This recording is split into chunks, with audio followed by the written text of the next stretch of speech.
What's the difference between objective and subjective? Well, Ashley, objective means verifiable information based on facts and evidence.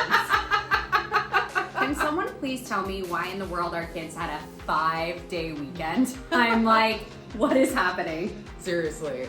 I don't even know what happened this weekend. On this episode of All the Things with Ash and Bree. What it's like to Our have... opinions. Yeah, dear school district. Also, my kids, like, what do you do with the kids? I know. And in the winter, that's the problem. It's not like it's summertime and you can go on a hike, take them to the pool or, well, I guess there's indoor pools, but you know what I mean? Like, it's not the same as go run around outside and, you know, get out of my hair. It's literally... I know you know this story, but I'm going to tell everyone else who didn't watch my reel about this story. We started this weekend off by me getting back-to-back notifications that Apple was charging me $200 and some back-to-back, and I call Apple and I'm like... So I did good. not It's make so this good. purchase. What is happening? And Apple can screen share on your phone now, and they hop on, they screen share, and they were like, actually, this purchase was made for an iPad. And I'm like, Dashiell and Oakley, get in here right now. And they're like, and the like guy, you know it wasn't Lila. I know, it wasn't Lila, she's an angel. And then the guy goes, uh-oh, on the phone with me. And I'm like, they literally spent $500, $430, whatever it was, almost $500 on Robux. And if I hear one more thing about Robux, M-Bucks, whatever, I don't even know what you're talking about. Like, no, I'm not gonna buy your video game $500? I know the things that we would ask our parents for back in the day versus what our children. I was on the phone with another realtor and her child was also asking for some sort of, you know, Robux or M-Bucks or something, and I'm just like, what life do we live in now? And then James came back from Costco over the weekend with more Robux, and I'm like, who's this for? Yeah. This better be for like a birthday party or something, because the last thing Finn needs is more Robux. Like, I'm so sick of What those the damn heck? tablets. I'm gonna throw them out the window, and I'm like, I'm over it. I'm I done. know we keep saying that, and then we actually Well, because probably like, what else should. are you supposed to do? Anyways, I survived the weekend with 3 kids. I don't know how. And Monday, like holiday, not a holiday. We're both like trying to work, but also take care of our children. And it's just a constant state of WTF is happening. Like, I'm sorry. I'm like, I don't know what's going on. I have to send this loan estimate. Calm down. Like, Can you please be quiet in the background, like, for the love of God? Well, and Friday we were expecting it. Monday we were expecting it. Thursday we were not expecting what it. happened I'm on sorry. Thursday? Was it a snow day? Snow day. I mean, we both went to college in Spokane Yeah. or Pullman, Eastern Washington. yeah. Our version of snow days over here are absolutely ridiculous. It's so frustrating. I won't go down that rabbit I mean, hole, we want but, our like, kids to be safe, but we also want to go to work, people. And I just like, I just want to go to work. Like, there was an inch of snow on the ground. Are you kidding me? Like, get out there. Put some chains on the buses. They're fine. Summer will be so much better because like we can take them to run and do things, but I feel like winter And we're prepped and planned for it. Like, we have Yeah. things in place. yeah. Summer camps and, you know. But during the rainy season, it's all convoluted. But I do also feel like the rainy season for real estate is weird too. Like, what's it like selling a home in the rain versus selling it in the sun? Should we wait for the sun? What? I don't know. You're the expert. I mean, homes show prettier in the sun. You of can also course. show later during the sunshine. So yeah. true, so true. But I always tell my clients that I love being able to look at a home on the buyer side. I'd say Yeah. on the seller side, again, it's a little tough. You're not able to present your home in the same way. But on the buyer side, it's really good because you get to see way more things that, you know, maybe Like the drain deficiency. seal, things like yeah, that. like gutters, drainage. I didn't know I had a lake in my backyard because I bought my house in August or July. No idea that it floods back there in the middle of winter. I was like, oh, maybe this is why it was sitting on the market through the winter time. That makes sense. So yeah, as a buyer, it's awesome. I love being able to help my buyers purchase during this time because we do get to see pretty much the worst of the worst that there could be with the house, especially with cold weather. Homes settle and things expand and contract, and during the winter you see that expansion. And so if there are major settling cracks that didn't get fixed over the years, or if it's a new construction, I mean, just all those little things that you get to actually see with a home during the winter time that you don't see during the summer. For sure. So although it may look prettier for a buyer, it is much better for you to purchase. I don't know. I like the listing photos with snow on them. I will say, like, I am kind of jealous. I have a lot of friends that sell over in Spokane, and some of their listing photos are gorgeous because they actually do have snow all year round, so they're able, or not, sorry, all winter long, like real snow, like actual snow, like it sticks around, hangs out, it's on the roof, it's in the lawn, like it is beautiful. And my house, I love the way my house looks in the snow. It's so pretty. I'm like, go take photos. But yeah, but again, coming back to when to sell, it's when you need to or want to. Yes, right? Yes. Like I wouldn't say that everybody has a different version of when that's like a good time for them. So yeah, it just totally depends on. But like we talked about last week, like coming off of the Super Bowl, I feel like is when we're off to the races. Like March Madness is right around the corner, basketball and for real estate, and I'm really excited for that. So it is. Yes, I feel that. I yes, after a crazy 5-day weekend where there's no weekend in there for me. I mean, I work. What's a weekend? I always laugh when people say they want to get in real estate for the flexibility, and while we do have flexibility, I feel like I work anywhere from 50 to 60 plus hours a week. Yeah, for them to have more downtime or me time, it's like, okay, flexibility, yes. Downtime or me time, no. You get your nails done at 11, but then you work until 11 p.m. at night, and that makes up for it. So it's just, I don't know. And sometimes like it's just really hard. I feel like last week for me was really hard. I know you had a tough week with a couple things. Like I think right now appraisers are your like biggest nemesis. I will say that hit it.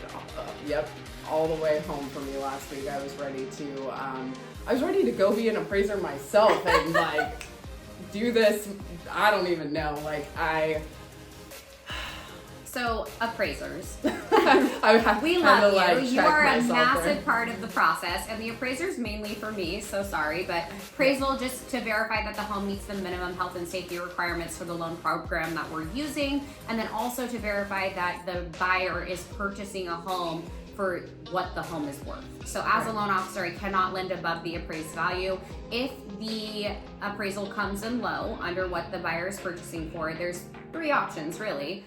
The seller can choose to lower the purchase price. You can go back and renegotiate and meet halfway. The seller can tell you to kick rocks. The buyer would be required to come in with the difference, or you can fight. And I like the reconsideration. Yeah.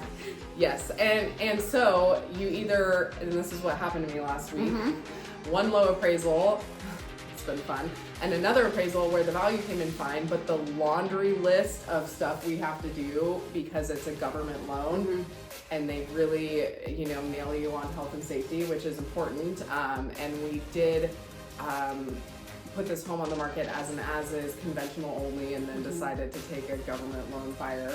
So we knew what we were getting ourselves into, but I don't think I've ever seen a laundry list this long on an appraisal. So got hit twice with that last week, and so appraisers are not my friend right now, but that's okay. We'll get through it. There's always a way to get through it. But yeah, so we're either fighting it one way or another. We're fighting the value, or we're having to do some repairs or some fixes on the home. So it's been a rough one, but that's the cool thing about real estate and why I love working in Kitsap or the surrounding areas, because usually I get to work with other people that I know and I like, and we all work as a team and we come together and we just get the job done. So I have really, I commend the other agents and lenders on these files, because it's literally taking a village. It's taking all of us to come together and figure this out. To just get it to the closing table for our clients. And that's the important part, getting it to the closing table for our clients. Closing the flippin' deal. So I want to touch on appraisals a little bit, because I think there's a common misconception that the appraisal or the specific person appraising the property is chosen by the lender. And I just want to be clear for all of us loan officers out there, it's literally names in a hat drawn out. Like, we don't pick, we don't choose, and while an appraisal is supposed to be objective, is that the word I'm looking for? No opinions. It's just subjective. Don't. We're smart. It's fine. We're smart. Scott, tell me. Don't put me on the spot like that. I'm now you got me second guessing myself. It's supposed to be strictly based off of the facts. And in a perfect world, every appraiser would call out the same things. And if an appraiser went to a house, a different one would go to it and appraise the same value, use the same comps, but that's not always the case. So there's really, people are like, oh, they're a bad appraiser. I'm like, well, they just appraise differently than other people. So, and we have no say or control over who appraises the house. So it literally is a third-party management system correct. that you guys Called have an AMC. zero control over. There's zero control. But that's... Sometimes I wish you had more control. I know, but it's a benefit too, because like, if I were buying a house and I had an appraisal and it called out a $40,000 roof or $30K roof or something, I would want to know that before I purchase the home. And the reason that that we as a lender need to know that is because the whole point of my job, the underwriter's job, is to verify that Scott's sending us a text message between subjective and objective right now, and it's really funny, so he's gonna make fun of me for this later. The whole point is to verify that when the client buys a house, they're going to be able to make their first payment on time, and if a roof problem comes up, or if there's a septic issue, or if something happens and then the borrower's no longer allowed to make their payments and then they default on the mortgage, that's like the worst thing that can happen. So the appraisal is important, and while it is a hindrance, and while sometimes things that get called out are ridiculous, it's an important piece of the puzzle. So, yes. Sorry you're dealing with that. Not my files. I'm fine. It's fine. I was just crying into a large glass of wine over the weekend. No, Yeah. it's fine. And it is meant to protect the buyers, to protect our borrowers. It is important, and I am all for them. And over the last few years, it has been the wild, wild west, and they have just been, doing things all crazy. Do you know why it's so crazy with appraisals? And I think they've recently changed this, but over the last 7 years, in order to become an appraiser in the state of Washington, by the way, appraisals are expensive in the state of Washington due to this as well. It's because in order to become an appraiser, you had to have a bachelor's degree and then $2,000 or 2,000 hours of working apprenticeship where you're not getting paid. And so who wants to go get a 4-year degree and then go and do all that? So it's really, appraisers, it's a fantastic job, but it takes a lot to get into that industry. So that's why we had a shortage over the last X amount of years. So fun fact about appraisers that you never needed to know, but now you know. Well, low inventory, lower sales, there's many factors that has made their job hard. For sure. Especially over this last 6 months. So I get it. Like I said, we're all in it together. We'll figure it out. It'll be fine. So it'll be fine. Everything's fine. Since I'm not drinking and I'm on 40 days of no alcohol, so I've been using the gym as my vice. And you came with me last night and went swimming at the Y, which is fun. A great thing to do with the kids if you're looking for something in the rain or whatever. We went swimming, and I was at the gym earlier that day, and every time I leave the gym, I text Scott. He's like, how's the gym? And I tell him, do you think it's okay for people to talk to you at the gym? I'm saying headphones on, working out, and then people want to have a conversation. Well, some people literally go for social hour, Other people go to work out. I think there's a 50-50 mix there. I'm definitely 50-50 because I'm oh yeah, hell bent on working out. And then I'm oh, I'm exhausted. Hey, how's it going? If I run into somebody I know, I'm not going to ignore them. I'm going to say hi.